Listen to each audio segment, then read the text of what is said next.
ஜனவரி மாதம் 19ஆம் தேதி, பொதுக்காலம், 2ஆம் வாரம், திங்கட்கிழமை. முதல் வாசகம். சாமுவேல் முதல் நூலிலிருந்து வாசகம். அதிகாரம் 15, இறை வசனங்கள் 16 தொடங்கி 23 முடிய. அந்நாட்களில் சாமுவேல் சவுலை நோக்கி, நிறுத்தும், இன்றிரவு ஆண்டவர் எனக்கு கூறியவற்றை உமக்கு சொல்கிறேன் என. சவுல், சொல்லுங்கள் என்றார். சாமுவேல் கூறியது, நீர் உமது பார்வைக்கே சிறியவராய் இருந்த போதல்லவா இஸ்ரேல் குலங்களுக்கு தலைவரானீர். ஆண்டவரும் உம்மை இஸ்ரேலின் அரசராக திருப்பொழிவு செய்தார். ஆண்டவர் உமக்கு வழிகாட்டி, நீ சென்று அந்த பாவிகளான அமலேக்கியரை அழித்து விட்டு வா, இறுதி வரை போரிட்டு அவர்களை ஒழித்துவிடு என்று சொன்னார். அப்படி இருக்க நீர் ஏன் ஆண்டவரின் குரலுக்கு செவி கொடுக்கவில்லை? கொள்ளை பொருள் மீது பாய்ந்து ஆண்டவரின் பார்வையில் தீயதனப்பட்டதை செய்ததேன்? அதற்கு சவுல் சாமுவேலை நோக்கி, ஆண்டவரின் குரலுக்கு நான் செவி கொடுத்தேன், அவர் காட்டிய வழியிலும் சென்றேன். அமலேக்கியரின் மன்னன் ஆகாகை கொண்டு வந்தேன், ஆனால் அமலேக்கியரை அழித்து விட்டேன். ஆனால் வீரர்கள் உம் கடவுளாகிய ஆண்டவருக்கு கில்காலில் பலி செலுத்த தடை செய்யப்பட்ட கொள்ளை பொருளினின்று சிறந்த ஆடுகளையும் மாடுகளையும் கொண்டு வந்தனர் என்றார். அப்போது சாமுவேல் கூறியது, ஆண்டவருக்கு மகிழ்ச்சி தருவது எரிபலிகள், பிற பலிகள் செலுத்துவதா? அவரது குரலுக்கு கீழ்ப்படிவதா? கீழ்ப்படிதல் பலியை விட சிறந்தது. கீழ்ப்படிதல் ஆட்டுக்கிடாய்களின் கொழுப்பை விட மேலானது. கலகம் சூனியத்திற்கு நிகரான பாவம். முரட்டுத்தனம் சிலை வழிபாட்டுக்கு ஒப்பான குற்றம். நீர் ஆண்டவரின் வார்த்தையை புறக்கணித்தீர், அவரும் உம்மை அரச பதவியினின்று நீக்கிவிட்டார். ஆண்டவரின் அருள்வாக்கு. இறைவா, உமக்கு நன்றி. நற்செய்தி வாசகம். மணமகன் விருந்தினரோடு இருக்கிறார். மார்க்கு எழுதிய தூய நற்செய்தியிலிருந்து வாசகம். அதிகாரம் 2, வசனங்கள் 18 22 வரை. யோவானுடைய சீடரும் பரிசேயரும் நோன்பு இருந்து வந்தனர். சிலர் இயேசுவிடம், யோவானுடைய சீடர்களும் பரிசேயருடைய சீடர்களும் நோன்பு இருக்க உம்முடைய சீடர்கள் ஏன் நோன்பு இருப்பதில்லை என்று கேட்டனர். அதற்கு இயேசு அவர்களை நோக்கி, மணமகன் தங்களோடு இருக்கும் வரை மணவிருந்தினர்கள் நோன்பு இருக்க முடியுமா? மணமகன் அவர்களோடு இருக்கும் காலமெல்லாம் அவர்கள் நோன்பு இருக்க முடியாது. ஆனால் மணமகன் அவர்களை விட்டு பிரிய வேண்டிய காலம் வரும், அப்போது அவர்களும் நோன்பு இருப்பார்கள். எவரும் பழைய ஆடையில் புதிய துணியை ஒட்டப்போவதில்லை. அவ்வாறு ஒட்டு போட்டால் அந்த புதிய துணி பழையதிலிருந்து கிழியும், கிழிச்சலும் பெரிதாகும். அதேபோல பழைய தோற்பைகளில் எவரும் புதிய திராட்சை மதுவை ஊற்றி வைப்பதில்லை. ஊற்றி வைப்பதால் மது தோற்பைகளை வெடிக்கச் செய்யும், மதுவும் தோற்பைகளும் பாழாகும். புதிய மது புது தோற்பைகளுக்கே ஏற்றது என்றார். ஆண்டவரின் அருள்வாக்கு. கிறிஸ்துவே, உமக்கு புகழ். அன்புக்குரியவர்களே, அமெரிக்காவில் செய்யப்பட்ட ஒரு பரிசோதனை இது. ஒரு பெரிய கண்ணாடி கூண்டுக்குள் 5 குரங்குகள் அடைத்து வைக்கப்பட்டன. அதில் ஒரே ஒரு வழி இருந்தது. அதன் கதவு உட்புறமாக தாழிடப்பட்டது.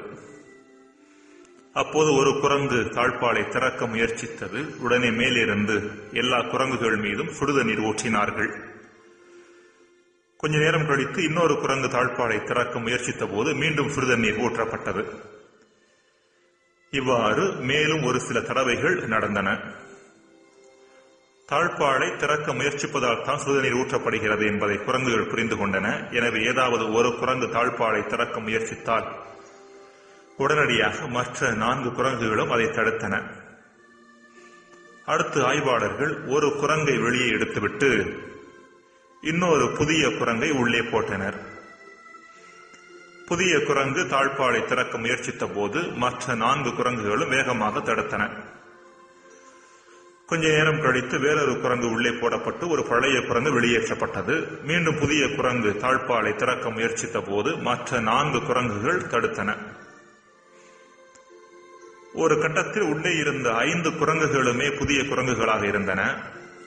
எவற்றின் மீதும் சுடுதண்ணீர் ஊற்றப்படவில்லை. இருப்பினும் கதவை திறக்க முயற்சிக்கும் குரங்கை தடுக்கும் செயல் மட்டும் மாறவே இல்லை. இதுவே சடங்காச்சாரம் என்று அழைக்கப்படுவது. ஒரு குறிப்பிட்ட பின்னணியில் அல்லது காலகட்டத்தில் அர்த்தமிக்கதாக தேவைப்பட்டதாக இருந்த செயல் இன்னொரு பின்னணியில் அல்லது காலகட்டத்தில் தேவையற்றதாக இருந்த போதிலும் பழக்க தோஷத்தினால் பின்பற்றப்படுவதே சடங்காச்சாரம் என்பதாகும். அது மட்டுமல்ல, அர்த்தமிக்க வாழ்க்கைக்கு தேவையான வழிபாடுகளை கூட அதனுடைய நோக்கம் புரியாமல் அர்த்தம் புரியாமல் ஏனோ தானோ என்று செய்வது கூட சடங்காச்சாரம்தான். யூதர்களுடைய நோன்பு இருக்கும் பழக்கம் இருந்தது. வாரத்திற்கு 2 முறை அவர்கள் நோன்பு இருந்தார்கள். லூக்கா 18:12. அவர்கள் நோன்பு இருந்ததன் முக்கிய நோக்கம் மெசியாவின் வருகையை துரிதப்படுத்த வேண்டும் என்பதற்காக. மீட்பரான மெசியா விரைவில் வந்து தங்களது பல்வேறு அடிமைத்தனங்களிலிருந்து தங்களுக்கு விடுதலை கொடுக்க வேண்டும் என்பதற்காக நோன்பு இருந்தார்கள். அவர்கள் அவ்வாறு எதிர்பார்த்த மெசியாவே வந்தபோது அவர்கள் அந்த மெசியாவை கண்டுகொள்ளவும் இல்லை, நோன்பு இருப்பதை நிறுத்தவும் இல்லை. இவ்வாறு அர்த்தமற்ற முறையில் சடங்காச்சாரமாக நோன்பு இருக்க தேவையில்லை என்பதையே இயேசு யூதர்களுக்கு கற்றுக் கொடுத்தார். இன்றைய முதல் வாசகத்தில் வரும் கீழ்ப்படிதல் பலியை விட சிறந்தது என்ற வார்த்தைகளும் இதே உண்மையையே பறைசாற்றுகின்றன. இஸ்ராயேல் மக்கள் தாங்கள் கடவுளுக்கு சொந்தமானவர்கள் என்பதை வெளிக்காட்டவும், கடவுளின் கரத்தில் தங்களையே கையளிக்கிறோம் என்பதன் அடையாளமாகவும் பலி செலுத்தும் சடங்கை நிறைவேற்ற ஆரம்பித்தனர். பலி செலுத்துவதன் நோக்கம் கடவுள் முன் தம்மை வெறுமையாக்க வேண்டும் என்பது. ஆனால் இதுவும் காலப்போக்கில் சடங்காச்சாரமாக மாறிப்போய்விட்டது. பலி செலுத்துவதன் மூலம் கடவுளை மகிழ்ச்சிப்படுத்துவதாக எண்ணிக்கொண்டனர். பலி செலுத்துவதன் உண்மை நோக்கத்தை மறந்துவிட்டனர்.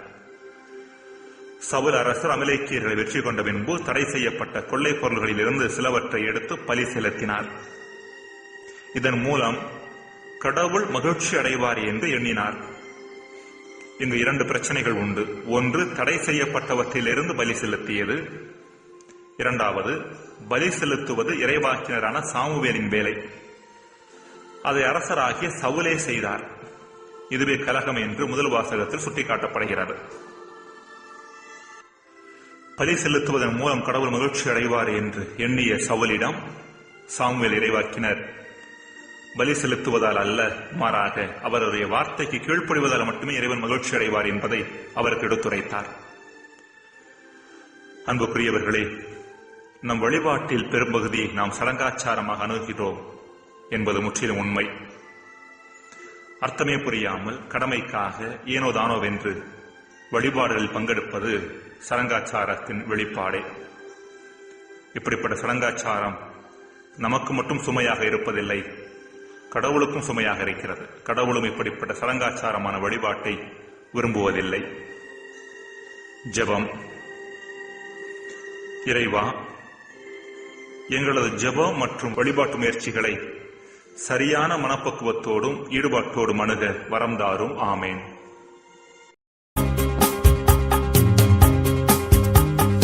அருள்மழை பொழிபவரே, அன்பனே நண்பனே, உயிரான உறவாக, உள்ளத்தின் மகிழ்வாக, என் மன ஆலயத்தில் எழுந்து வாருமே, எழுந்து வாருமே. அருள்மழை பொழிபவரே, அன்பனே நண்பனே, உயிரான உறவாக, உள்ளத்தின் மகிழ்வாக, என் மன ஆலயத்தில் எழுந்து வாருமே, எழுந்து வாருமே.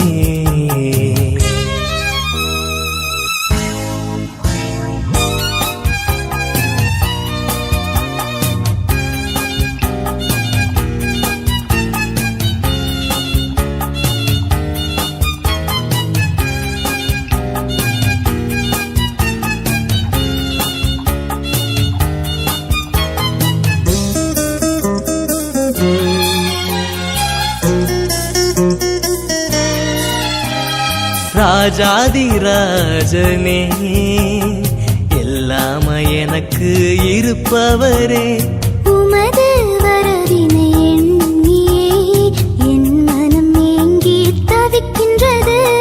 தனிமையில் அமர்ந்து தவமிருந்து தலைவனை உமக்காய் காத்திருந்தேன்.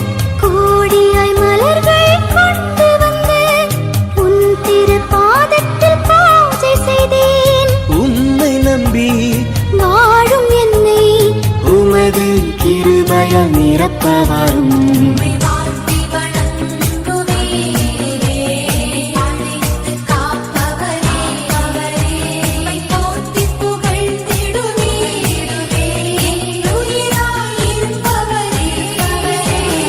அருள்மழை பொழிபவரே அன்பனே நண்பனே உயிரான உறவாக உள்ளத்தின் மகிழ்வாக என் மன ஆலயத்தில் எழுந்து வாருமே, எழுந்து வாருமே.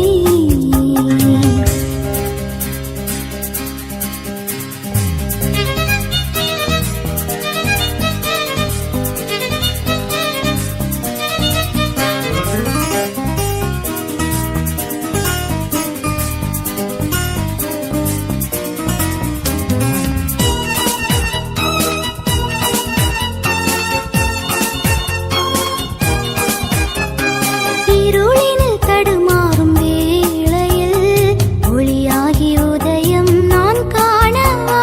விடிகாலை பொழுதே வாருமே விடியலை நான் காண ஒளியாகவா. கண்களை மூடி ஜெபிக்கையிலே கவலைகள் மறைது வாழ்வினிலே. நாதனை நாளெல்லாம் நினைக்கையிலே நம்பிக்கை பிறக்குது மனதினிலே. நான் பாடும் சங்கீதமே தேனிசை திங்கள எழுந்து வாரும்.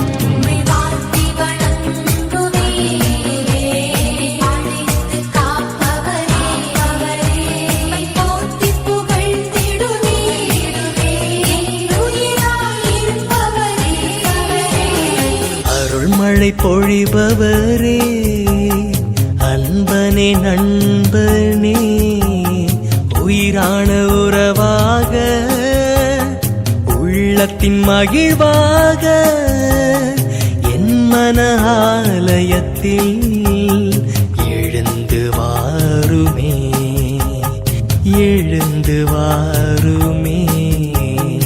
அருள்மழை பொழிபவரே